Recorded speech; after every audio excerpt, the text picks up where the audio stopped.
અમદાવાદ ખ્યાતિ હોસ્પિટલમાં મોતકાંડ મામલો ક્રાઇમ બ્રાન્ચે 5 ખાનગી હોસ્પિટલને આપ્યા સમન્સ। ખાનગી હોસ્પિટલ્સનું ખ્યાતિ હોસ્પિટલ સાથે કનેક્શન ખુલ્યું હતું। ક્રાઇમ બ્રાન્ચે તપાસમાં હોસ્પિટલને પૂછપરછ માટે સમન્સ પાઠવ્યા છે।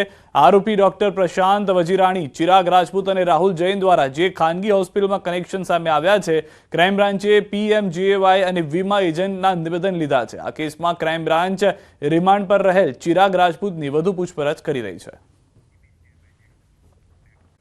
ધોરાજીમાં બોગસ સ્કૂલ ચાલતી હોવાના આક્ષેપ થઈ રહ્યા છે, ત્યારે ન્યૂઝ 18 ગુજરાતીએ રિયાલિટી ચેક કર્યું। છાડવાવદર ગામમાં કાગળ પર ચાલતી શાળા પર ન્યૂઝ 18 ગુજરાતીની ટીમ પહોંચી અને હકીકત જાણવાનો પ્રયાસ કર્યો। શાળામાં ઓન રેકોર્ડ 54 વિદ્યાર્થીઓ અભ્યાસ કરતા હોવાનું દેખાડાયું છે। જોકે તપાસ કરતા એક પણ વિદ્યાર્થી ન દેખાયો। ખખડધજ બનેલી શાળાના વર્ગખંડના બારણા પર તાળા લાગેલા જોવા મળ્યા તો એકાદ બે ઓરડાઓ ખુલ્લા દેખાયા। જોકે તેની બેન્ચ પર માત્ર દેખાવ પૂરતા જ પાઠ્યપુસ્તક મૂકી દેવાયા હોય તેવું જોવા મળ્યું। અમારી ટીમે શાળાના સ્ટાફ સાથે વાત કરવાનો પ્રયાસ કરતા તેમણે મીડિયા સામે કંઈ પણ બોલવાનો ઇનકાર કર્યો। સવાલો કરતા અકળાયેલા સ્ટાફે મીડિયા સાથે જ ગેરવર્તણૂક કરી। ન્યૂઝ 18ની ટીમે જ્યારે ડીઈઓ સાથે ફોન પર વાતચીત કરી તો તેમણે ગાંધીનગરથી ટીમ બનાવવામાં આવશે અને પૂરી તપાસ કરવામાં આવશે તેવો દાવો કર્યો।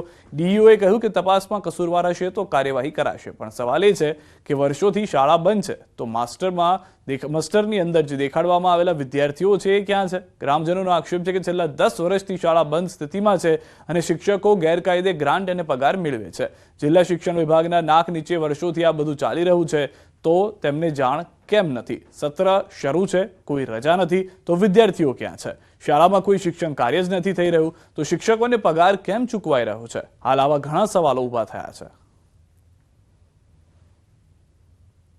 વિદ્યાર્થીઓ બોલે છે એ વિદ્યાર્થીઓ નથી ભોર ગામડાના, નથી છાડવાવદરના। ભોર ગામડાના, ભોળા છાડવાવદર, એક આજુબાજુના ક્યાંય ગ્રામ્ય વિસ્તારના કોઈ છોકરાઓ જ નથી।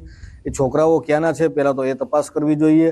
અને જે આમાં અધિકારીઓ સંડોવાયેલા છે, પછી જે અંદરના પ્રિન્સિપાલ છે, કર્મચારીઓ બધા પણ આમાં સંડોવાઈને ઉચાપત કરેલ છે। એમની કાયદેસર કાયદાકીય કાર્યવાહી થવી જોઈએ અને જે પગાર 10 વર્ષથી છેલ્લા 10 વર્ષથી આ પગાર લેતા હતા એ પગારની રિકવરી પણ થવી જોઈએ વ્યાજ સહિત। મારી એવી માંગ છે। રાજકોટની વાત કરીએ, રાજકોટના ધોરાજીની વાત કરીએ, ધોરાજી પાસે આવેલ છાડવાવદર અને ભોલ ગામના તેમાં વચમાં જે કાલારી હાઈસ્કૂલ છે તેના આપણે પહેલાં સીધા દ્રશ્યો બતાવીશ કે હાઈસ્કૂલ ભણવાના લાયક તો નથી, બિસ્માર હાલતમાં અને ખંડેરમાં છે। તેને લઈને આ જ વાત કરીએ કે જે રીતે ન્યૂઝ 18 ટીમ રિયાલિટી ચેક કરવા માટે આજે જે કાલારી હાઈસ્કૂલમાં પહોંચી તો અત્યારે જે ઓફિસ છે તે ઓફિસના આપણે સીધા દ્રશ્યો બતાવીશ કે ઓફિસના અંદરમાં અત્યારે પ્રિન્સિપાલ અને સ્ટાફ ત્યાં હાજર છે છતાં કોઈ બોલવા તૈયાર નથી। કેમેરામેન આપણે સીધા દ્રશ્યો બતાવીશ કે અત્યારે જે ઓફિસના અંદરમાં અત્યારે જે કર્મચારીઓ જે બેઠા છે, અત્યારે જે સ્ટાફ બેઠો છે, પ્રિન્સિપાલ બેઠા છે, છતાં કોઈ જાતનું બોલવા તૈયાર નથી। જે રીતે આ સ્કૂલ છે તે સ્કૂલના અંદરમાં જે વિદ્યાર્થીઓ અભ્યાસ કરવા આવતા નથી, છેલ્લા 10 વર્ષથી આ સ્કૂલ બનશે, ગ્રામીણ લોકો એવું કહી રહ્યા છે, પણ છતાં ચોપડાના અંદરમાં હાલ હાજરી પુરાઈ રહી છે।